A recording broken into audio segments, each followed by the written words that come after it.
And we're live. Welcome back to the LOOPcast. Today joined as always by Josh and Erica. Not always, but mostly. Most of the time. My favorite times are with Josh and Erica. Aw, mine too. Erica, hey, you said something to me this morning when I even suggested talking about Germany potentially. I don't know if that's just because I have some German blood in me, but you said no. I'd rather talk about Canada today. I want to talk about Canada. Forget Germany. I'm happy to give you the floor. You a Canada guy too, Josh? Look, I love watching and following elections, and so I always keep up to date. You know, like in our country, we have that blog called 538, which looks at all these, political races because there's 538 electoral votes. And there's one called Canada 338 because that's how many seats there were in the parliament, although they've increased it since then. I follow this stuff. I love this stuff. You're the best, Josh. Fun. Well, and Americans may not know, to set the stage, Canada is facing off. They're going to have a big election in 2025. So the news out of Canada is hot. It is not yet the 51st state, but as we know, Donald Trump has been greeting Justin Trudeau as the governor of the great state of Canada. And what has occasioned this? Well, and now we're seeing madness in the Trudeau regime. So yes, Canadians head to the polls next year. Trudeau and his Liberal Party, which has brought us a crazy deficit and death, medical aid and dying. It's great. They're trailing by 15 to 20 points. So going into with Trump's victory, Trudeau was looking like he was in big trouble. And Josh, you can explain, but I think Canada has the first to the finish line voting. So the whole party could get wiped out. Past the post? First past the post, which means that's what I was trying to say. That's a fun way to say it. Again, they don't do it it's not like they proportionally assign the seats based on whoever gets the most percentage. They still have regional elections in each little district or whatever. And because you have not two parties, but you have multiple parties, the conservatives in that country will still get about 35-40% of the vote, but the liberals are going to get 15%. And they are looking at getting slaughtered. The way it looks right now, I mean, the Liberals in Canada don't actually have a governing majority. You need 172 seats to have a majority. So if the election were held today, prognosticators think that the Conservatives would end up with 226 seats, an outright majority, and Liberals would be left with 47 seats. Then the Quebec Party, Separatist Party would have 45, NDP would be 23, just an absolute total blowout. And again, parliamentary systems are different. So by the Constitution in Canada requires that they have an election within 5 years so that they are due. They have to have an election by October of next year. But it could get called sooner. And it's not, Trudeau is the prime minister, right? That means he's the leader of his party. But his party, the Liberals, do not have a majority outright.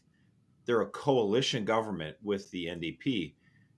And so that's what the leader of the opposition, the Conservatives, are trying to lean on the NDP and say, dude, this party is only in power because you're working as a coalition with them. So he's putting the screws on him, end this. You can have it. They could have snap elections overnight if they wanted to. Right. If the coalition fell apart, then you'd have to have elections, and the Conservatives would romp.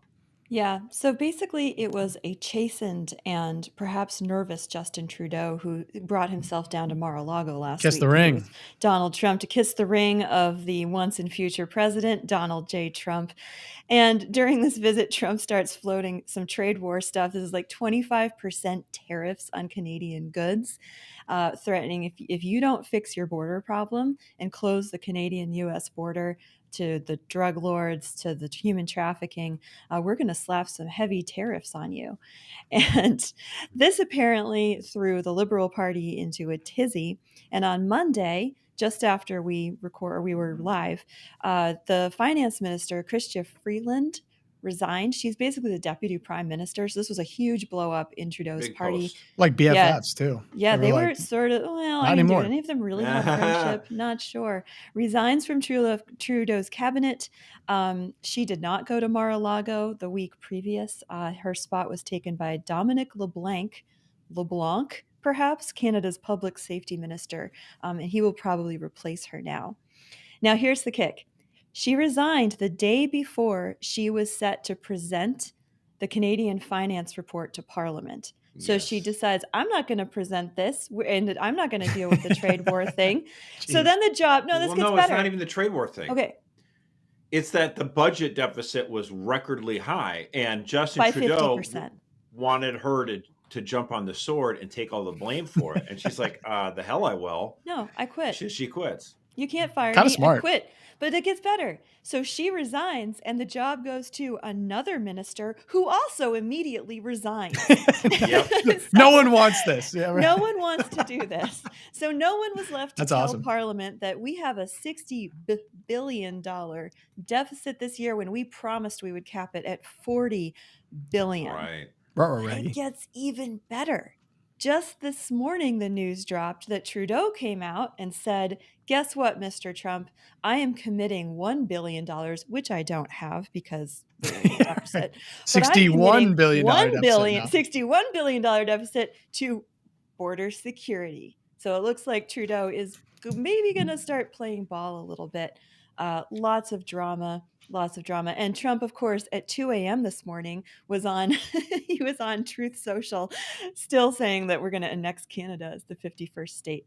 I'm not sure we want Canada, since I just looked this up. All 10 Canadian provinces have lower median earnings than every single U.S. state. So we would basically be adding 10 more states. Communism, yeah. Maple syrup Yeah, communism. the yoke of socialism. I don't get it about Canada. Like every Canadian person I've actually met are like the nicest people possible, hardworking, courteous, love hockey, and it's a whole country they're the of best. Minnesotans, basically. Yeah, right. And then, but their government is the worst. And I wonder if this is just if this is correlated. Like there's a certain docility that comes with being Canadian, almost like you're so nice you end up getting ruled by tyrants because you're just like, oh, you know. I think you're I don't know. so cold all the I don't want to time. put that in all Canadians. That's just how it feels from down here.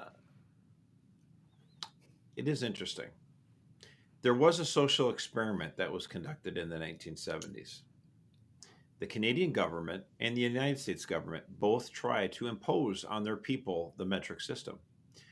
The Canadians dutifully accepted. And we had to watch baseball in Toronto with the numbers in frickin' meters. Are you saying that as somewhat of a jest? Like it wasn't actually a social experiment. They just said, we're going to implement it. They did this, and the Canadians go, oh, okay.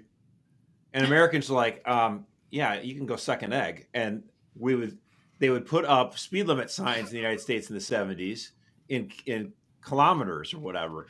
And good old Americans used their guns to shoot these signs down, and they said, "The hell with this." Wait, really? And the Carter administration finally cried uncle and gave up because Americans were like, "No, screw you. The imperial system is better." Dude, of course, it was Jimmy Carter. It is more natural. System. But that just showed you, like, you know, both these governments, like, this is what we're going to do now. You're going to measure everything in the metric system. And Americans like, yeah, no, we're not.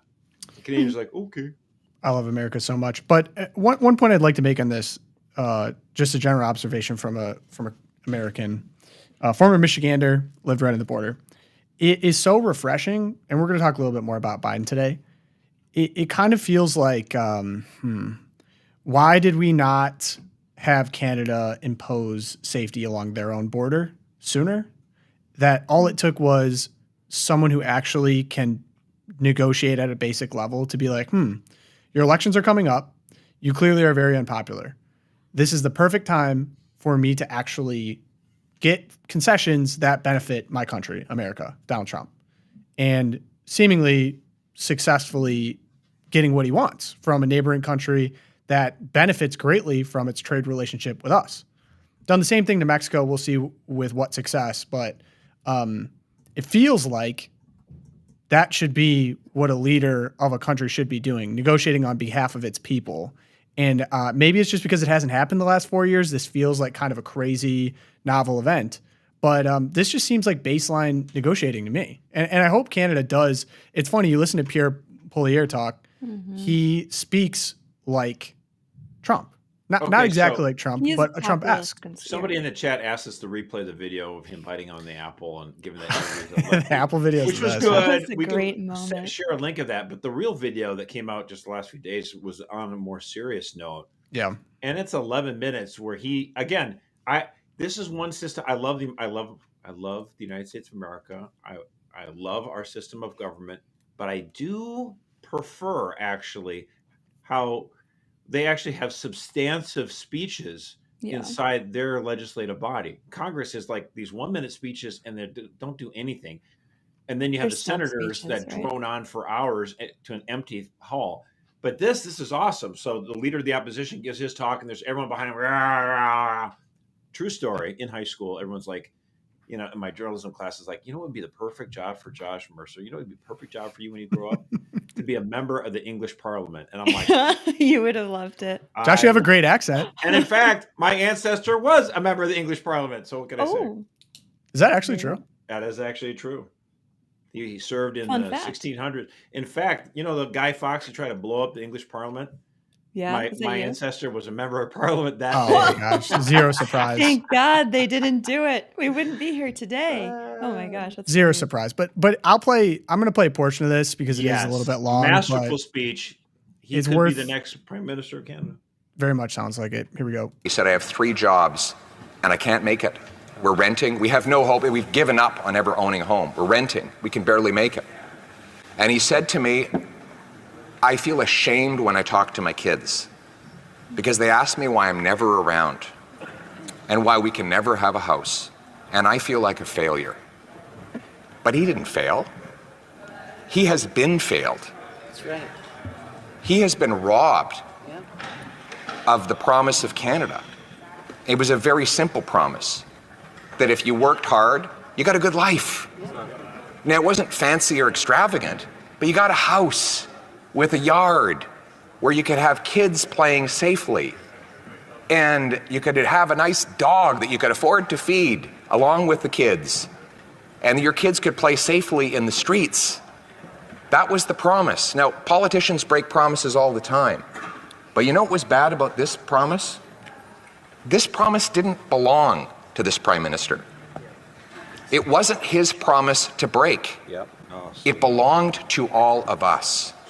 And our purpose is to bring home that promise for that young man, that young father, and that older female worker so that they can once again take back control of their lives, live in a safe country where their hard work earns them a good wage, where their rent and their food is affordable, and where when they go to bed at night, they know that they will be safe throughout their sleep and that they will have their car in their driveway in the morning.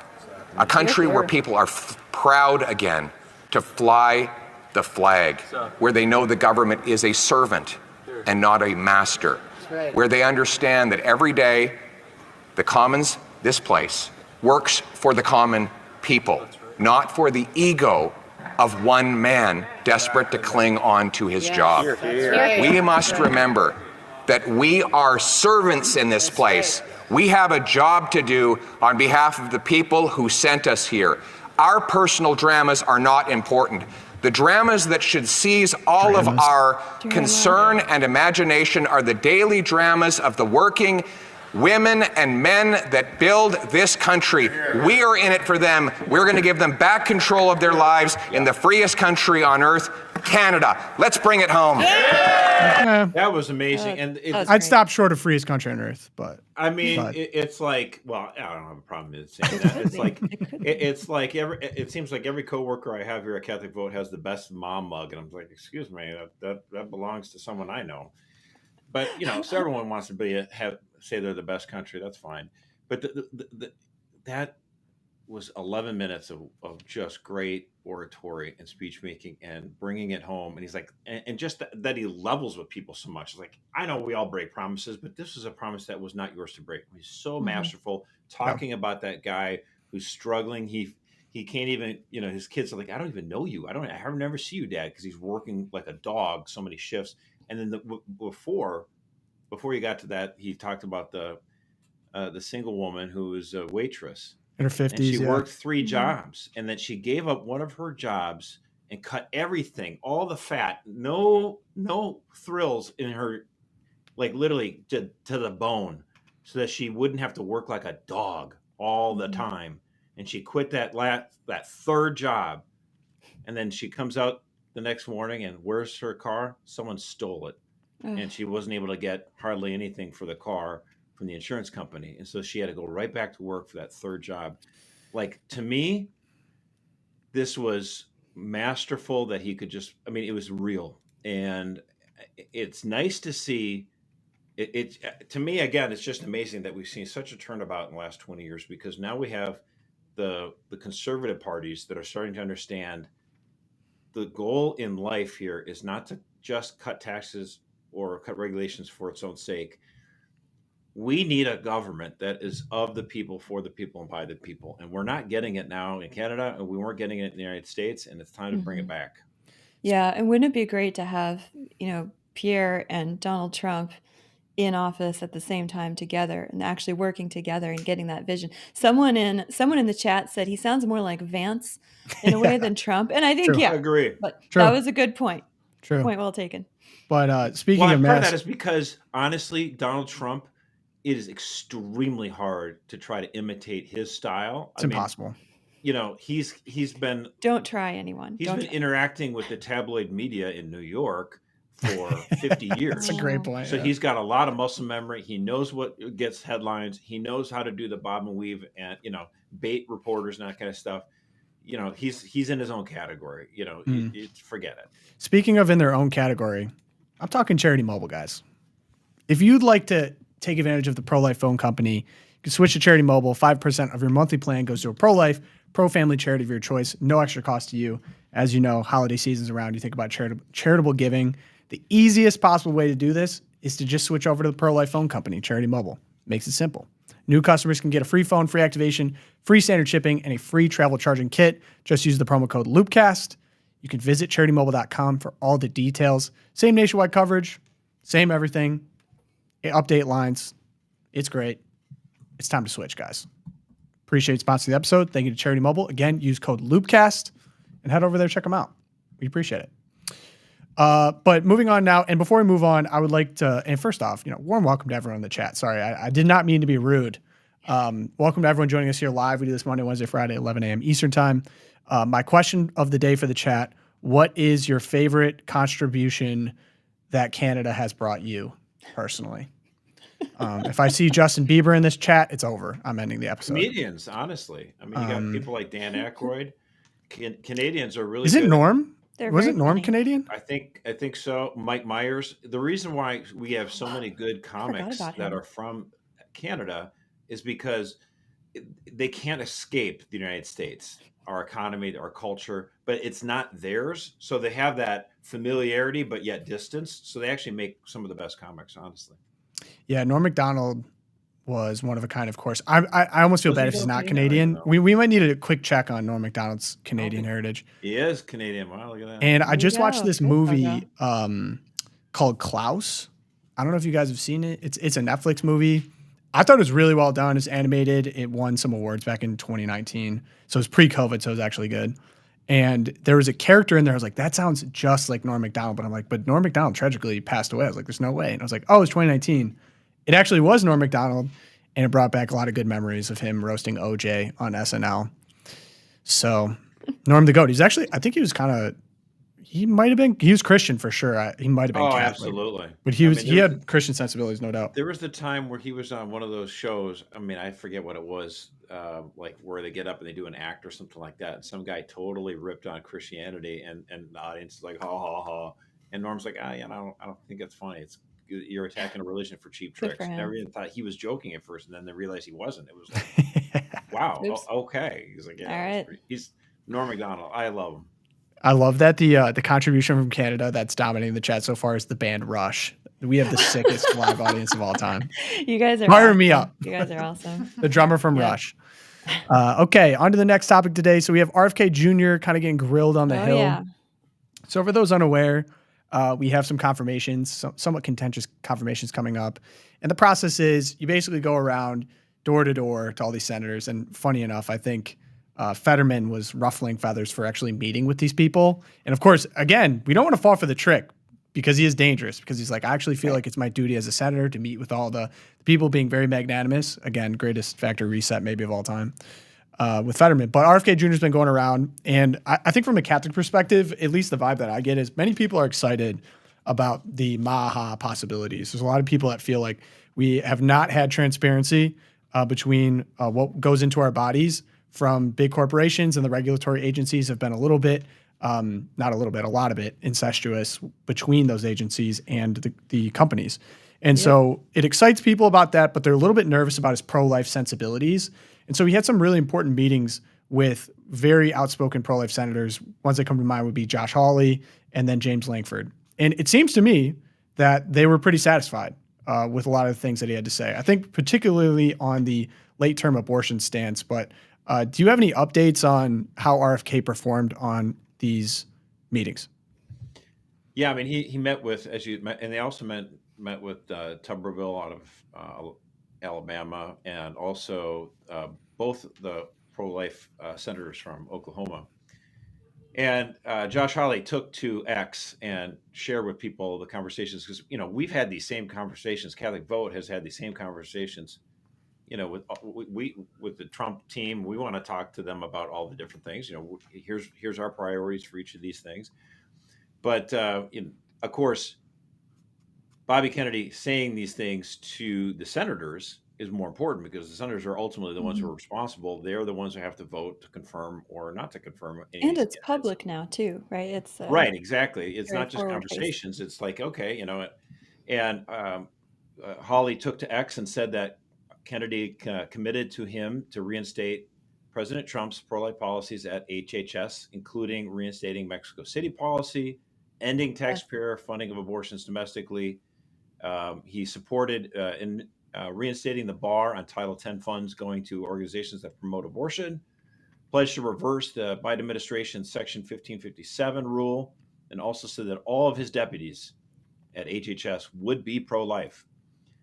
Ultimately, what and conscious protections for healthcare employees.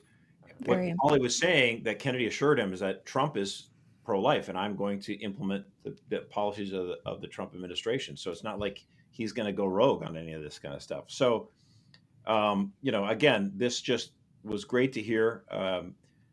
Great conversations that he had, and that Hawley shared this with us, which, with everyone on X was awesome. And that Tuberville and both the senators from Oklahoma all had great things to say, and that's their issue, the pro-life issue. So that I think this just was very reassuring to hear. You know what is not reassuring, Josh? I can think of a few things.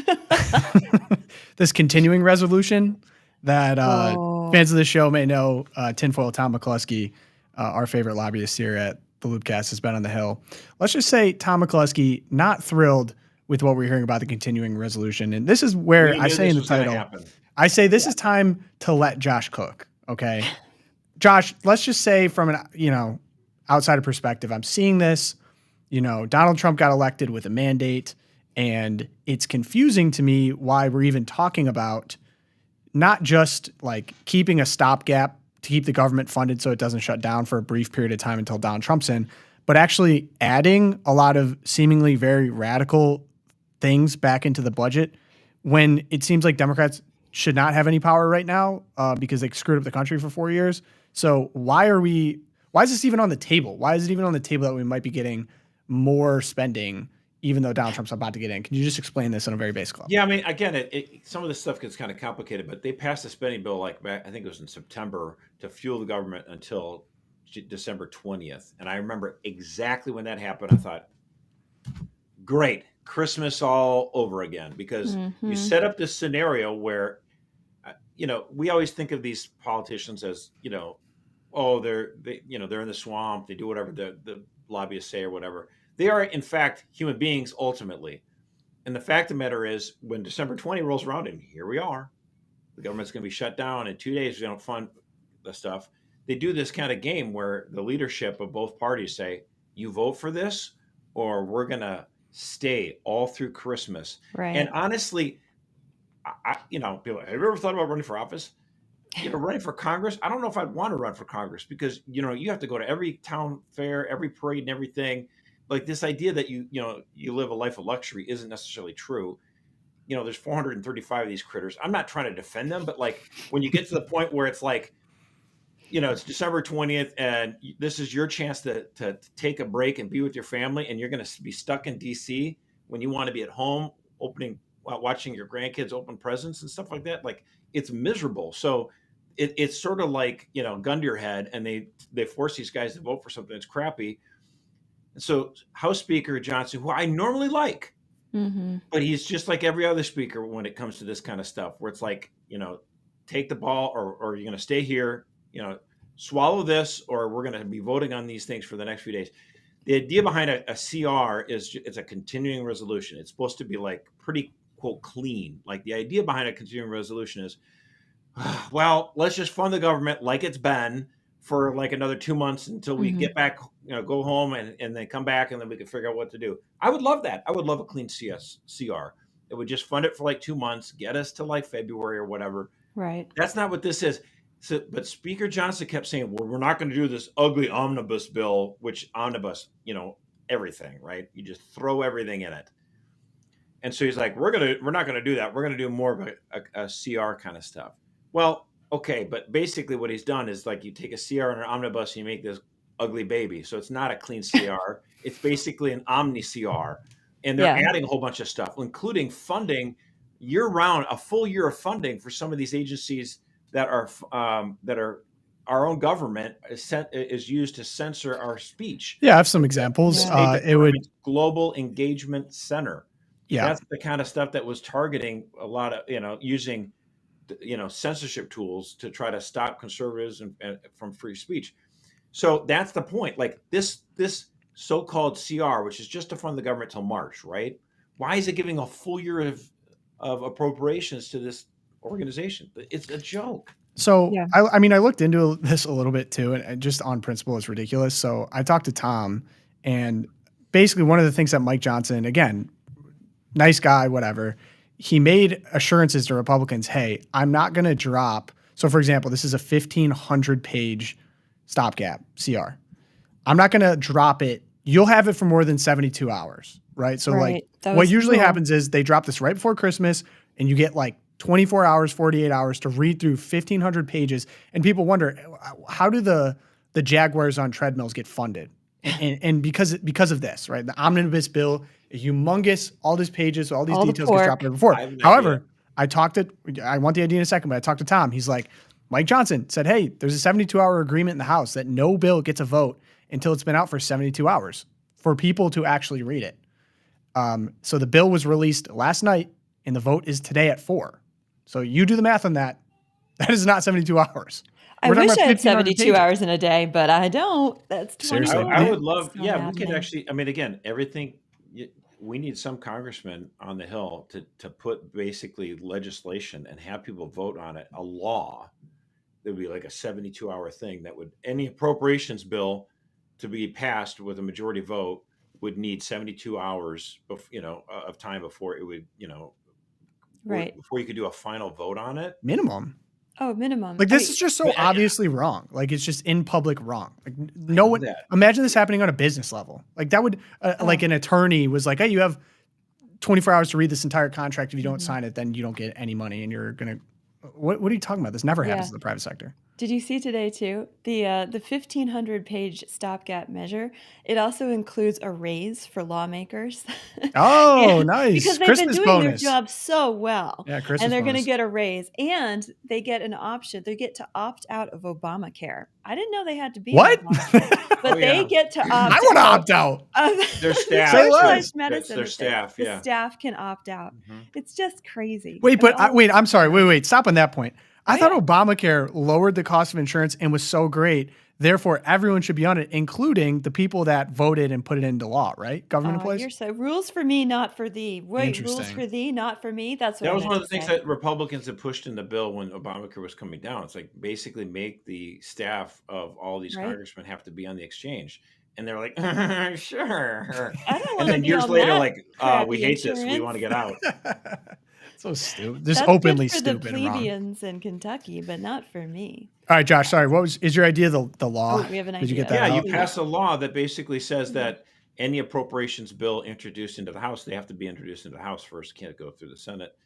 That it cannot. The final vote in the House cannot occur until 72 hours after it's first been read in. So that's a way to do it. Like so basically, you force them if they want to. Oh, you want to vote on the 20th, then you've got to release this thing by the 14th or 15th or whatever. So you give yourself enough time to do it. Yeah, can you help me understand, like, why would Johnson do this? I mean, why not release the bill last Friday? What was happening over the weekend that like they Because if you couldn't? give people enough time, if you give them 72 plus hours to look at the bill, you're going to They're increase gonna reject. people who, all the arguments against it. Like you find all these things, and this is why it's terrible. So then the vote becomes that much more miserable for them. Awesome. Of It course, should be like, Doesn't bother miserable, me. right? I That's know. your You're asking job. me why would they Maybe they do should all this? miss Why would Christmas. they make it easy on themselves? Right. Hello? Like I feel bad for the two guys there who are okay guys, but like maybe Congress should have to miss Christmas. Maybe we should lock them in the Yes. Capitol building for 3 weeks to actually go line by line, debate everything, to think about what they're doing. I makes me guess, so mad. at this point, I'm just like, you know what? Pull the pin, throw the grenade, pass this bill. I don't care. I want Trump to come in and start doing impoundment and just not spending this money. Like Yeah. we need to blow things up. So I'm not gonna. Yeah, but if you feel I'm not that gonna. In strongly, other words, on this vote, I'm not gonna jump in front of a train to stop this vote. Like this is gonna happen. It's gonna be ugly, and it's like, okay, great. So when January 20th comes around and we have a new president, let's start Yep. using and exercising his proper constitutional authority as president Exactly. to impound funds and say, I don't care. Just because Congress appropriated the money doesn't mean I have to spend the money. I'm still the chief executive officer of the United States. Boom, let's go. Bam. Josh, your grenade Can't come is fast weak. enough. I take out a bazooka and I say, shut down the government. I say, don't do it. Shut it down. Here's what I want. I mean, here's my Christmas wish list. I want the Nancy Pelosi of the Republican Party because Nancy Pelosi ran the Democrats with an iron fist. No one would go against her. She was great at whipping votes. She got exactly what she wanted all the time. And if she didn't, she primaried people who didn't listen to her. I want someone. So like Mike Johnson. You're still not getting it. You're still not getting how radical impoundment can be. Right. But I'm just saying, like right now I'm frustrated. And this becomes law. That doesn't mean you have to spend all that money. Once the new president comes into power, he can be like, thanks, I'll consider it, and then just not spend that money at all for all these programs. Okay, but you're implying that Trump, which may be fair, has it figured out this time. Like last time, he faced all the same institutional. That interview I told you about a few weeks ago, Tucker Carlson had with incoming, and he's been nominated again. Russ Vought is going to be the new director of OMB. In that whole conversation he talked about how it's proper for the president of the United States to be able to use the impoundment that has been used from Thomas Jefferson all the way down to Richard Nixon until Congress said, yeah, I don't like this. When we pass a bill, we want all the money to be spent. And it's like, so there is spent. We don't have the balance of powers anymore. And so then what happened is during George, I think it was it George? No, George H. Bush. I can't remember. They try to exercise the line item veto, and Congress is like, well, no, that's not right because it's not in the Constitution, and ultimately that failed. So it's like, no, you can't do a line item veto unless the Constitution gives you power. But impoundment, you do have power. Congress authorizes the spending. Doesn't mean you have to spend it. So don't. This is actually, it's more radical than anything you're talking about. Okay. Let's go. All right. I appreciate your more bazooka guy. So we got a lot more I can discuss here, but one thing I just wanted to drop a line on here, and it is frustrating to see this keep happening. It's heartbreaking, but the Wisconsin shooting, not a lot of details known at this time. I think there's a name that's been released. It says that we eventually got her sex. There's like a weird argument over the sex of it. Regardless, people's lives were taken there. Completely tragic event. I actually already kind of see a lot of the signs of this getting buried, which kind of sucks. But I would just say right now, we have a big audience here. If you could just pray for the repose of the soul for everyone involved, including the shooter, but for that community, it's heartbreaking. And it does raise those kind of questions, like why are some gun violence stories more relevant to the media than others? You know, like they made Kyle Rittenhouse look like the worst guy in the world because he was defending himself with a gun. And then the guy offs the healthcare CEO, and 40% of liberals think it was a justified homicide. And you're Yeah. like, what in the world? Like, Well, I that think wasn't self-defense. Give me a break. I And have in some this hints. case where you have we have some clues. I have some hints, Josh. One of them would be in the name of the school. Abundant Life Christian School comes to mind, unfortunately. And it's funny you mentioned that too. Joe Biden came out of his lair, didn't say anything about gun control after Luigi took the shot, but instantly came out with a statement requesting more gun control, ironically right after he pardoned his son for a gun charge for getting gun while he was on crack. So, yeah, it's almost like they're lying. You can do all the lines. It just is. It's just frustrating to me. But any other, I mean, again, in general, on a personal level. It's just so obvious that we have these certain rules of media coverage where if a minority class of any kind is threatened with violence, they immediately get a ton of media coverage glowing. How unfortunate could it be that these people are targeted, innocent It's people? proof of systemic racism, proof So you have of 400 Catholic hatred. churches that are attacked in the last 4 years. Nothing, hardly at all. Right. Total whisper silence from the mainstream corporate media. And then the Nashville shooting, I was just going to of a bring that Christian up. school, Right. and then this shooting of a Christian school in Madison, Wisconsin. So wouldn't that say to you, like, young, these are apparently young students that are doing these attacks that are they're angry at Christianity and they're going into Christian schools to kill and slaughter kids. Right. Wouldn't And that it be was, a wake up call? yeah, Isn't and that to a me, national moment to talk about this stuff? yeah, and I think like we talk a lot about the media bias and the narrative and all that, and clearly that is wrong, and we need to be aware of these biases. For me, the chilling thing with this whole story, though, was watching the police chief get up there, who's the police chief of Madison, Wisconsin, and he gets up, and one of the reporters asks him a question about the identity of the shooter, because at that point, yeah, there was like some question about maybe a trans issue. Turns out that what we have so far, which is not much, is that she was probably more of a radicalized feminist, right? It was more that like all men are evil, the world would be better off without men, men need to die. But that to the side, he immediately dismissed that as even being relevant. And he said repeatedly, he was like, if he or she or they, because the shooter wanted all three pronouns, if he or she or they, and he just starts going into that this isn't relevant. Whereas anyone with two eyes who reads about these shootings, of course that's relevant. Of course, what's radicalized these kids who get these guns. Oh, and by the way, gun control would not have helped here at all, as usual, because she got one of her dad's guns, which he had legally purchased, and she stole it. So gun control laws had no impact, would have had no impact here.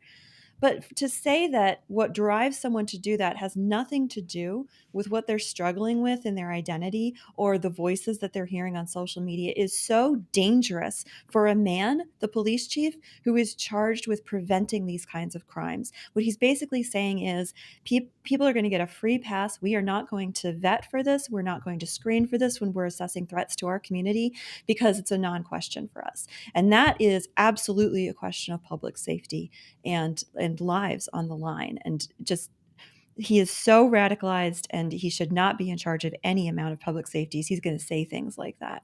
No doubt. No Come shock, on, Madison, chief fire in Madison, him. which is Madison, Wisconsin, is like mega beyond lib. super liberal. Because Mega it's not lib. only the state government employees, but the big university there. So It's like the Berkeley, California of Wisconsin. It is. That is an interesting way to discuss it. So yeah, pray for everyone involved in that. So I want to see, this is just going to be a pulse check. Do we have strong thoughts on privatizing the United States Postal Service? Hey, I actually have interesting thoughts on this. Okay, wait, before we do, just a little bit of context. Trump has basically floated in this press conference he did that he's thinking about taking the USPS private. And again, this is not UPS, this is USPS, United States Postal Service. It's older than the country. It's founded in 1775. Benjamin Franklin was the chief. Revitalized with a free rural delivery at the start of the 20th century. The idea is basically to unite the country through mail. Now, what seems to be a good idea is kind of coming under fire recently because they just run at billion-dollar deficits and have efficiency problems. I think last year it clocked in $9 billion in deficit, so not great. One of the things that they make an argument for is that they have a guaranteed delivery program. So regardless of where you are in the country, say rural Alaska, you by law have to have deliveries come to you. Whereas with a lot of Sort of. privatized countries, not really.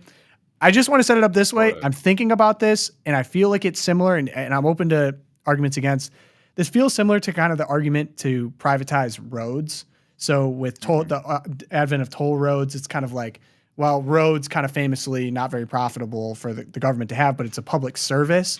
So I think maybe my instinct would be I'd be open to ways to create it more efficiently within the government. I don't know how I feel about privatizing it because there's already other privatized institutions, and I don't really love toll roads. So I would love to see what are the opinions, Josh, on privatizing. Okay, so USPS? I mean, the biggest thing when you start talking about the postal service is that, like, you guys both live in suburban areas or whatever, and so just by the basic geography of it, that there's enough people that live in close proximity to you that it's efficient for other carriers to deliver to you. So UPS, FedEx, they can very much afford to deliver packages to all of you guys in all your neighborhoods or whatever.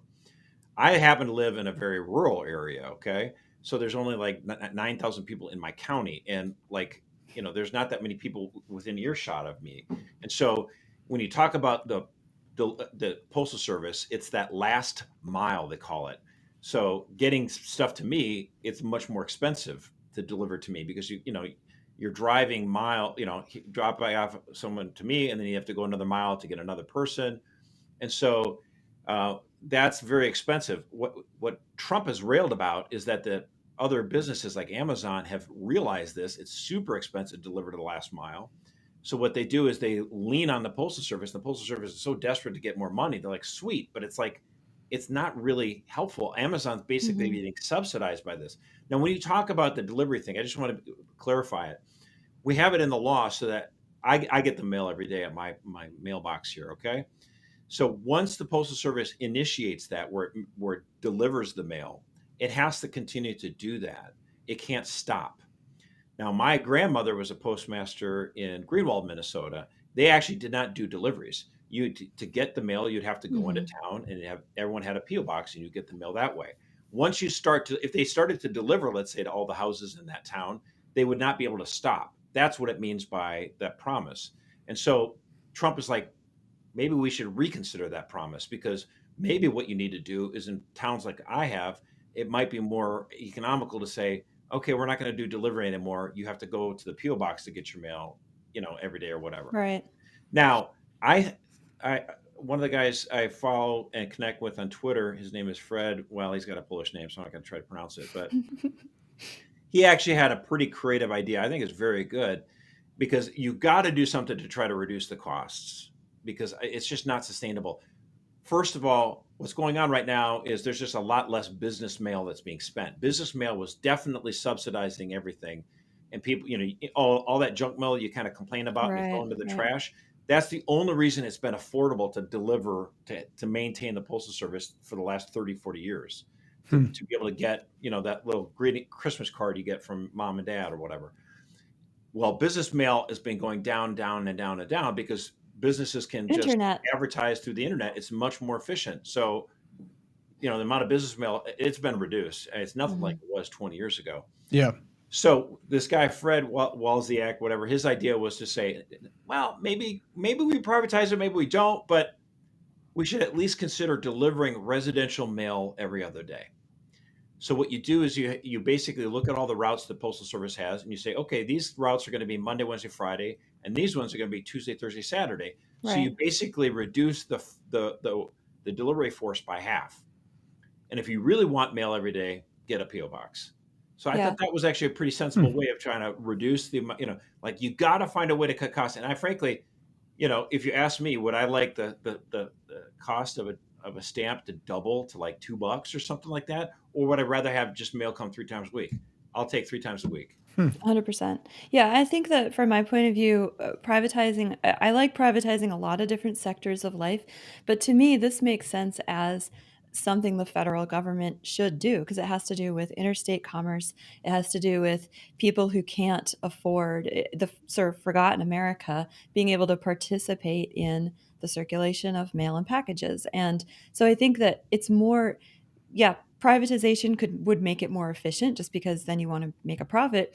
But at the same time, I'm happy my tax dollars going to something like this if we make it more efficient and just take some of these common sense, measures, and perhaps scale back a little bit, like Josh said. Because It's actually, our tax money isn't going to the Postal Service, really, not too much. I great. mean, basically, the Postal Service will use Treasury to borrow money to be able to finance the stuff because it's running a deficit, but it's intended to be an independent agency. It has been since Nixon did that in 1970. Yeah, there's a board, right? Yeah. And so Trump actually, Biden has 3 picks Yeah. go on the board, but they're not going to get confirmed by the Senate in time. And so Trump's going to have a lot of picks to be able to Sweet. change the way the Postal Service operates. So Yeah, Maybe I know Doge- Trump had a Doge couple can boards. take a I look say at this that as a son of a postmaster. I know a lot about that. too. You son of a postmaster. Son of a postmaster, son of a UK parliamentary I know, this is mayor, amazing. Viking, And a my- Revolutionary War hero. Revolutionary dad- War hero. My dad was a postmaster. I'm editor of the Loop. We're both men of letters. That's right. Again, back to that movie Klaus. The movie Klaus is about a postmaster. Again, Okay. sorry, it's I'm good. gonna go check it out. This is I'll the second plug it. plug this episode. It was should sick. pay you. Give you a I kickback. know it was cool. All right, next subject. We head over to the church corner. So, Bishop of Sri Lanka, faraway land. So we have, dear Reverend Fathers. It has been brought to my knowledge that several parishes in the Archdiocese of Colombo have appointed girls as altar servers.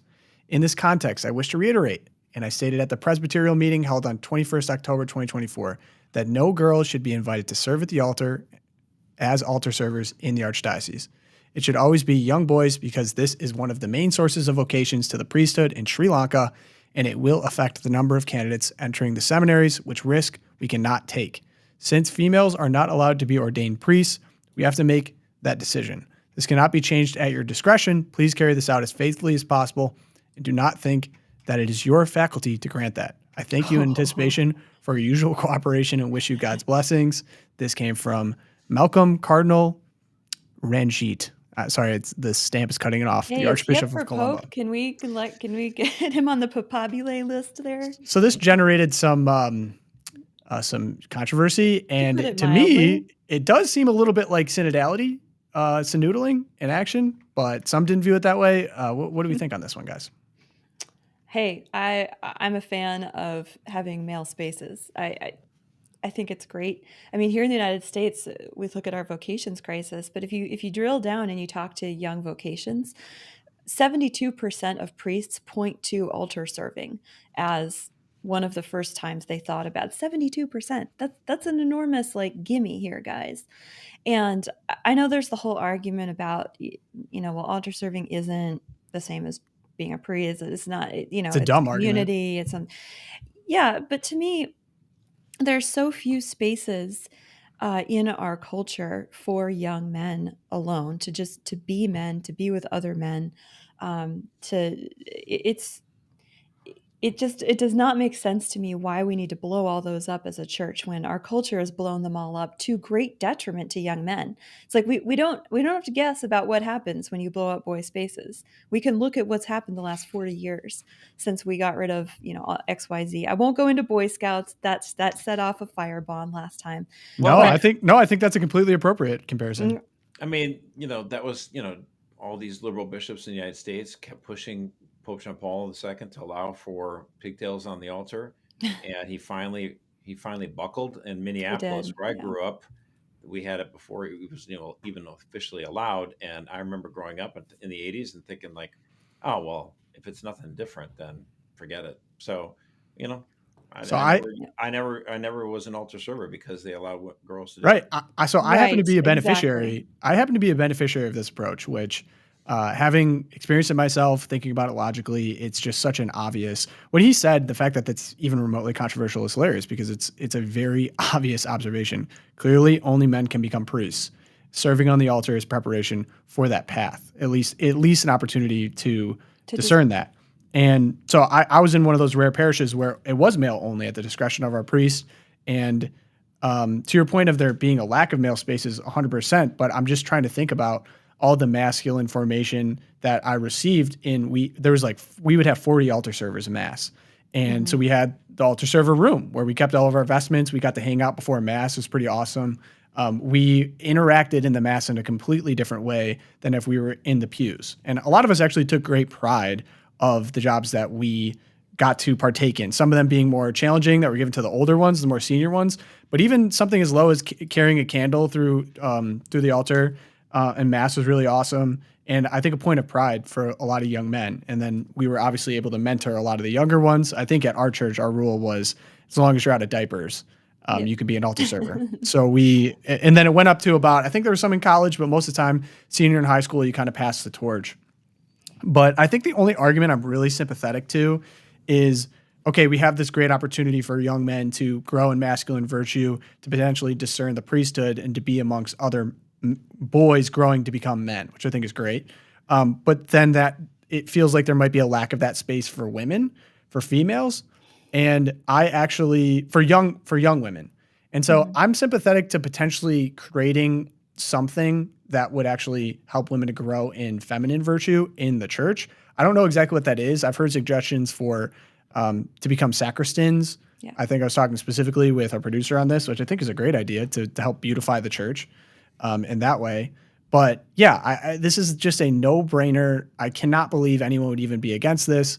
And I think we need to see more of this, frankly, I think the things that have been attacked recently, men being altar servers, receiving on the tongue, kneeling, and like altar rails, I think was another one that was attacked. Like all four of those, I cannot overstate how actually important all four of those pillars being a part of my young Catholic formation and the fact that I still hold my faith close to my heart today.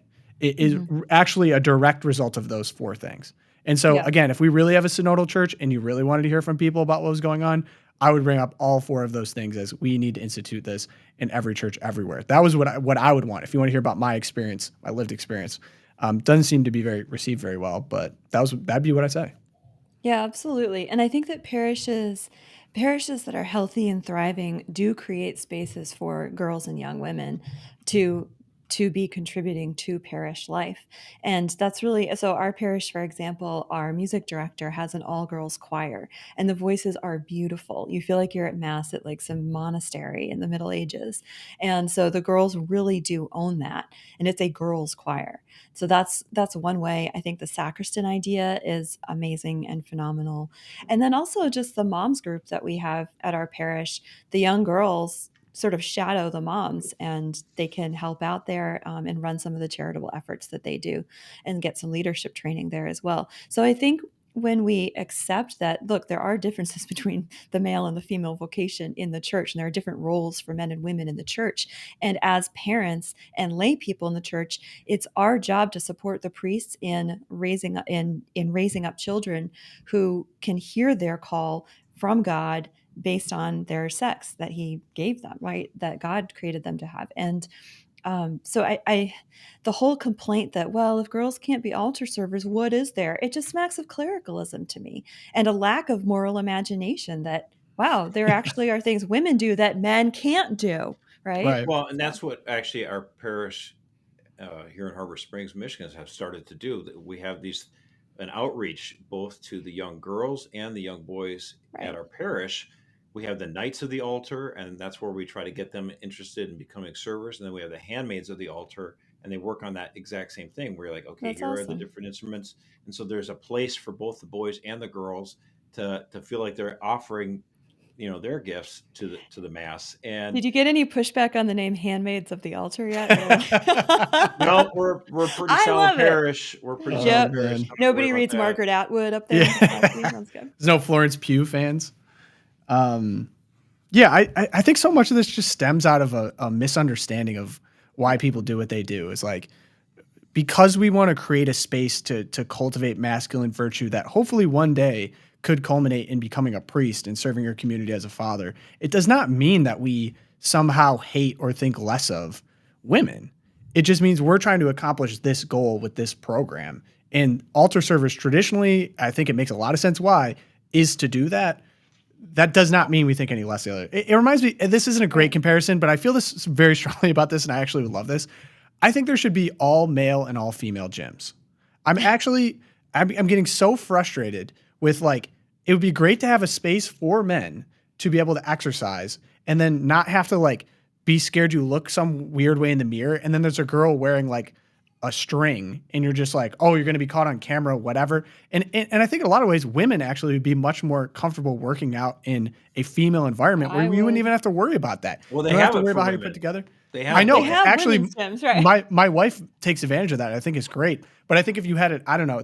I don't know of all male gyms. I mean, there's gyms that definitely skew more male.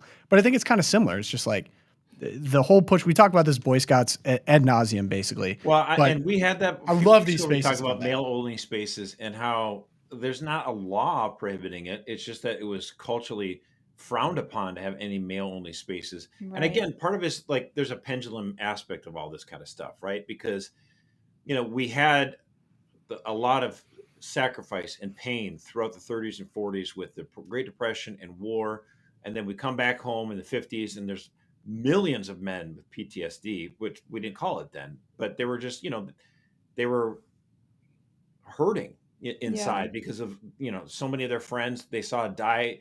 And war can feel like it's capricious, and it's just like, how did I survive and that guy not die? And so women look at like the Good Housekeeping magazine from the 1950s, like, here's ways to treat your husband. Be really quiet. Don't nag him. Fetch him the newspaper. Get him a beer. And all these women today are like, oh my gosh, I want to strangle that. This is the worst thing ever. And it's like, well, it's like there were millions of men that were suffering from having fought in a nasty, evil war. Yeah. And so the pendulum swings a little bit. Context matters. That's kind of the thing. Then you'd have a generation of men like, okay, so the next generation of men are like, okay, cool. So I can just go to the bar after work every day and then show up whenever I want to. And the wives are like, what? The heck is this crap? I don't need to bond with my children at all. This idea of having male-only spaces is frowned upon. Yeah. And so it's like, what? It would be nice to again, bring it back a little bit more balance, just get that equilibrium again. And it's just like, okay, let's let this happen. Yeah. Let's do it. I'm into that. Servers. All right, Twilight Zone. Ooh, Josh? already? No, I'm not going to go first. All right, Josh is not going to go first. Although, okay, can I do a partial question, Twilight Zone, for Josh first? Or I'll just do a short one. I'll do a short one, then I'll answer your question. All right, sounds good. I did a lot of this stuff, and half the things you brought up, or I was thinking about doing as Twilight Zone, and then that came up. So just a little fun fact for an audience. This is my Twilight Zone. From Patrick Ruffini, I think he's a great guy. He goes, San Francisco, with 808,000 people, has a budget of $14 billion, okay? Denver, with 713,000 people, about the same size, $1.76 billion. So literally, San Francisco is spending eight times as much money, their municipal government. So don't ever let anyone convince you that you can't cut bureaucracy by like 80%. There's a lot to be cut. Yep. Okay, quick question for you. This is my representative actually here in Indiana, Representative Victoria Spartz. She says, "What's going on with her?" Okay, so this is just like I was like, I honestly do not even know anything behind this. She said, "I will stay as a registered Republican, but will not sit on committees or participate in caucus until I see that Republican leadership in Congress is governing. I do not need to be involved in circuses. I would rather spend more of my time helping Doge and Representative Thomas Massie to save our republic as was mandated by the American people." Isn't this kind of a part of your job, like to caucus and sit on committees? What is this play? This makes no sense to me. Is she referring to the CR? Is that what No, this was before this kind of stuff, I think. I mean, maybe it's because of this, or I don't know. I'm not sure. But, some of it we can consider games. Okay, so serving on committee, that's where a lot of the work is done, where, you get this, let's say you're on the education committee and, you're fighting over policy, and we want to put an amendment in there that gets rid of, all the DEI stuff, or making sure they're not teaching, Marxist, racist theology. Yeah, theology is a good way of putting it. Yeah, making sure that we don't have, like actually you use the bathroom of the sex that you were and are at birth, those kind of things, or hey, school vouchers or school choice or whatever, all that stuff. So a lot of that stuff happens in committee where you got to fight for these things. And then the bill goes to the House, and the House says, okay, what did you guys do? Okay, fine, whatever. and there's not as much amendment stuff. I mean, I do actually think we need to get back to where I like it that I'm fine with committees doing a lot of work. I just wish that the House and the Senate would be governing bodies as well and offer amendments. But because we live in an internet age and you can track every vote a lot more clearly, congressmen and senators like to be able to say, I tried to do it, but they wouldn't offer an amendment. It's so much safer for them to say that. And so they just vote for the whole big bad bill and like, well, I didn't want to, but we had no choice. Yeah, So didn't want to shut allow down the them. government. So what we should demand our representatives is to say, no, we want an amendment process, even if that means that sometimes your congressional critter is going to vote for stuff you don't like. I prefer that than no amendments. But I think part of this is that, you serve on the committee, you want the right committee. Well, then you still, there's a little bit of this, back scratching stuff that has to go on. You have to go out there and you have to raise money for the committees so that they could, you pay your dues, and those dues go to pay for the House Republican campaign committee that goes out and tries to, elect more Republicans to the House. And so I think she's not liking some of those games. But like, well, hey, you gotta raise money and support your team. I'm not a big fan of everything, but it's like, you gotta know the game to try to improve it, I guess. But she's just, I don't know. She's in a situation. I have to look into this more, but she's bombastic would be one way of describing her. Yeah. She's not a demure woman like Kamala. Yeah, demure. Definitely not. She's got an interesting story, but I don't know. A lot of staff turnover, from what I hear. Well, she thought about not running, and then at last second ran. It's like, yeah, maybe this should be her last time. So I don't know. Who knows? All right, Erica. All right, I'm going to stay in the church corner because this is really exciting to me. I'm really pumped. So next year is going to be a great year for saints and canonizations. We've got Pier Giorgio Frassati, right?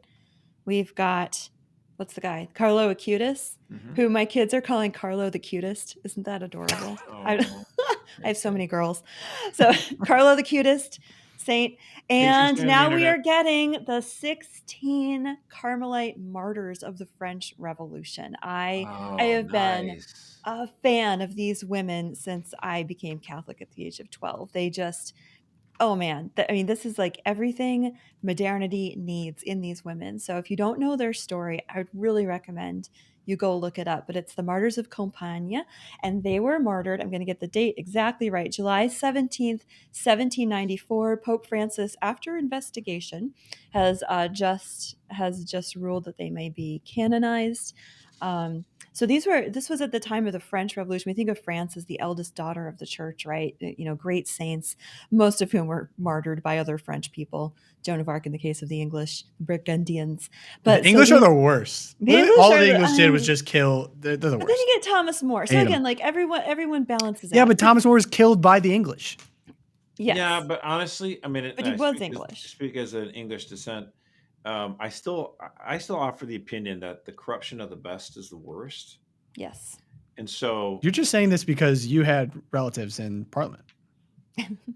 I'm saying this because France was the center of Christendom, the eldest daughter of the church, a land teeming with intellects, artists, and everyone. It was the crown jewel of the faith. And for the devil to corrupt France was an immense benefit for him and his wickedness. Absolutely. And these women offered that. So these are 16 Carmelite nuns, and the government of France, the revolutionary government, they declared that nuns, priests were enemies of the state, and they outlawed their way of life. These women refused to leave their convent and break their vows. And so they were arrested, they were tried for treason, and they were executed. They were carried to their place of execution, stripped of their religious garb. But from that moment on, it was the beginning of the end. And that revolutionary government fell within a year because they offered their lives as a sacrifice for their country. It's a beautiful story. This is probably the Rosie only opera. It in the chat. Yeah, Rosie put it in the chat. This Word on Fire article is like 4 years old, but it's really, really good. Everyone go check it out. Also, if you have always wanted to be an opera aficionado, but perhaps you're turned off by opera, the one opera I can really get behind, written by Poulenc, was the Dialogues of the Carmelites, and it is astonishing. Could that even get Josh to appreciate opera? It might, actually. It might. It was written in All right. 1957, so it's not like the whole I like might Mozart try it. era. It's I more might try modern. it. I'm seeing a Might- you content could give it a opportunity. shot. I say we get Josh in a tuxedo and we go attend the opera together I'll as a take him. Loopcast. I'll take I think it'd be you, sick. Josh. I'd go. That'd be I get awesome. snazzed up I for don't it. know Next if I have time my the Met tuxedo does the anymore. dialogues with the Carmelites, we'll go watch it. It's amazing. Dude, I'd love to Dispel see the Josh at Terror. opera, man. That'd be so sick. Yeah, Song at the Scaffold, Gertrude von the Fort, another beautiful art has been made about these nuns, and I'm so excited they are going to be canonized. So that's my happy Twilight Zone. That's awesome. Okay, For having the crowns that they have. I love it. That's right. Mm-hmm. And I'll always have an inherent anti-England bias personally, but that's just because I'm American. Okay, so mine. We go over to Disney now. Bro, I'm not gonna let that slide. What do you mean? Speaking of great art, Disney. Like, we rebelled from England, yes, but we did. We have pride. We're still, and we beat them twice. Great English heritage. I'm not gonna let that. Yeah, I'm not gonna let that slide. Say what you want, dog. Right. Let it go. Moving on to Disney. So I saw this article in Variety. Now some people are saying, Disney's too far gone. Animation. I personally am a big Pixar guy. I really loved animation. Like I think it's a great art form. I love so many animated films. I was just talking about that actually on this episode. But Disney is cutting a trans storyline from Pixar's Win or Lose series. And the direct quote, so actually the kicker on this is about a co-ed softball team, which is kind of a funny concept. I think they're in middle school, which I didn't think middle schoolers had that. But anyway, it's animation. It's all fun. But the reasoning that they said specifically from the spokesperson was, when it comes to animated content for a younger audience, we recognize that many parents would prefer to discuss certain subjects with their children on their own terms and timeline, said a spokesperson for Disney. Now, I think this is a great example of just how the tide has – the almighty dollar for sure, but I think culturally how the tide has kind of turned on this. It seems like consumer sentiment has definitely turned in terms of how we treat these issues. I think it was the answer to me that was the most important of this whole discussion is we actually want to return that right back to the parents. We recognize this as controversial and we're not going to do it. That's not to say they're never going to do it in the future, but I just think it's enough people have spoken up. And I'm like just personally, I'm not willing to give up per se on major animation. So because I think back to all these classics, right? We talk about Cars on here. We talk about Toy Story, Bugs Life, The Incredibles. I mean, I had so many great animated films that I loved as kids and I still kind of love, and I'd love to share that. Funny you say that because I can't think of what animated movies came out from like 1980 to 1990 that I would have enjoyed. I can't think of it. No, that was Disney's dark days. They're like falling into the pit.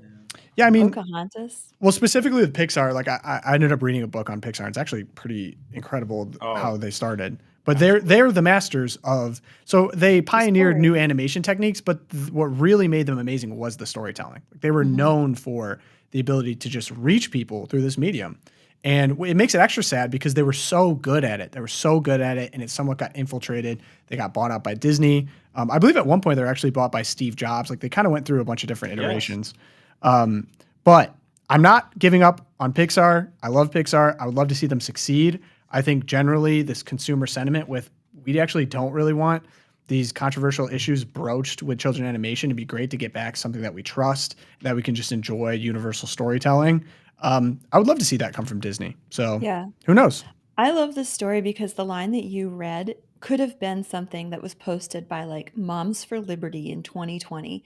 And they would have gotten all the slings and arrows of outrageous fortune thrown at them because people would be so angry that exact line you read was like such a horrible thing to say. Like, how dare parents or blah, blah, blah, blah, these are horrible right-wing, domestic terrorist moms, according to the Merrick Garlands of the world. Right. And now, because those women and men had the courage to say that back then, now they give a social permission to enough other parents that it can turn the tide, right? I think that there is now this it is it's more culturally acceptable, like you said, to say something like, I don't want there to be lesbians in 6th grade in my kids' cartoon series. And I think that, kudos to the people who were willing to stand up who are continue to be willing to stand up to wokeism, because the tide does seem to turn. We see the same thing with the transing of the kids movement too. It's those It first reached the people who Supreme are willing Court. to say it. Yeah, exactly. I just think it's so interesting to see culturally how things happen so fast you almost forget. But as you're saying, it was like this not very long ago, and we're seeing now at the Supreme Court level a case on gender affirming, quote unquote, care for Tennessee kids, and then also this major of a change to a behemoth, Disney. I mean, they've taken enough blows; they need to make changes. Yeah, and again, I would like to make the point that like the comment that they made, which I agree with you, Erica, rhymes with what Moms for Liberty, like a Moms said. for Liberty or Parents at School Boards. But like, it wasn't like a full-throated, like, we're going to go back and we're going to have pro-family movies. We're not going to touch this trans ideology. So you don't expect a corporation to go full-throated. In other words, it's important for us as conservatives, Catholics, or whatever, to realize something. Sometimes some institutions or people will only do the right thing because they've been cornered into virtue. Take it as a win and build on that win. Don't say, oh, give me a break, Disney. You're only saying this because you're realizing you're losing money. Like, yeah, that's true. Shut up. Yeah. Like, which was my first reaction. Own it. I do. I mean, it's fine. I mean, but this idea that now they should just like give a full throated, as if they're Taylor Marshall, and say, yeah, we're gonna do pro family stuff. That's not an attack on him. I'm just saying, like, you don't expect them to come off sounding like they're a super conservative senator or something like that. Yeah. Again, nothing beats, and someone brought it up in the chat, the opening sequence to Up. Oh my is an absolute triumph of storytelling and completely unforgettable for anyone who saw that in theaters. Man. Yeah. Don't get me going on animation. I'll go going. Okay. Good episode today, guys. While we were looking, though, like great animated movies, the 80s, like nothing. Like American Tail in like 86. That's about it. When was Peanuts big? Was that 60s, 70s? Oh, I mean, all that stuff came out. The Christmas special was like in 1966. Yeah. So. Peanuts are goated. Love Peanuts. I'll pop that on Christmas season. Charles Schultz, Minnesota native. Love that guy. Also, I've just thought about multiple times since the last episode. We sent an 11-year-old in Minnesota in December up in a balloon into the river at an NFL game. Still just hard to wrap my mind around that was real history that happened. And the kid was chill. Hardy people. I'm so appreciative for you for pulling that out of the episode. And my wife and I talked about it last night at the dinner table. Like, this was a real event. Yes, it happened. I cannot believe that was actually America. But that was America, man. Peanuts and sending kids into the river. That's right. In the winter. Sweet. Well, good episode, guys. We're going to be ready to go for a Friday show. It's going to be great. If you want to help us out, you can join the Champions Club, catholicvote.org/champions. Thank you especially to our sponsor today, Charity Mobile. Leave us reviews, Apple Podcasts and Spotify. Help us out a lot. Shout out to our Rumble viewers. I think someone actually donated money on Rumble, which I didn't even know was possible. Thank you. If you guys want to check us out on Rumble too, we're rolling there. I'd say the chat mostly hangs out on YouTube, a little bit on Twitter, but I need to pop over to Rumble more often, I guess. So thank you to everyone who listens wherever you listen. We appreciate you guys so much. If you want to email me, loopcast@catholicvote.org. But best thing you can do, pray for us. St. Thomas More, Our Lady of Guadalupe, St. Fidelis, pray for us. And we'll see you guys on Friday. Have a great day.